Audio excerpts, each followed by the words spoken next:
திண்டுக்கல் மாநகராட்சியில் 4,66,00,000 ரூபாய் கையாடல் செய்த விவகாரத்தில் மாநகராட்சி ஊழியர்கள் 2 கைது செய்யப்பட்டுள்ளனர்.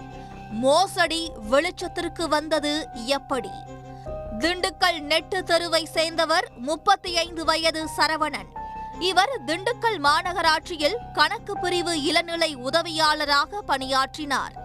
நாள்தோறும் மக்கள் மாநகராட்சிக்கு செலுத்தக்கூடிய சொத்து வரி, குடிநீர் வரி, பாதாள சாக்கடை வரி பணத்திலிருந்து 4,66,00,000 ரூபாயை வங்கியில் செலுத்தாமல் போலியான ஆவணங்கள் தயார் செய்தும் மாநகராட்சி அதிகாரிகள் போன்று போலி கையெழுத்து போட்டும் கையாடல் செய்ததாக கூறப்பட்டது.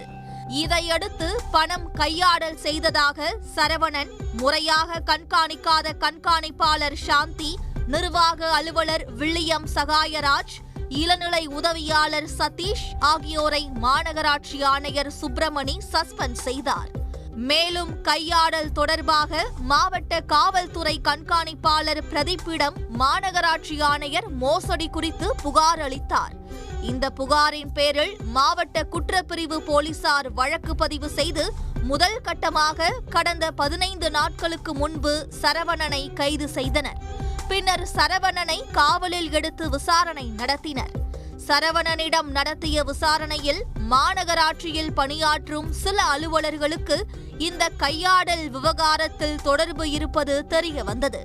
இந்நிலையில் வியாழக்கிழமை தற்காலிக பணியிடை நீக்கம் செய்யப்பட்ட கணக்கு பிரிவு கண்காணிப்பாளர் சாந்தி, நிர்வாக அலுவலர் வில்லியம் சகாயராஜ் ஆகியோரை போலீசார் கைது செய்து திண்டுக்கல் குற்றவியல் நீதித்துறை நடுவர் நீதிமன்றத்தில் ஆஜர்படுத்தி சிறையில் அடைத்தனர்.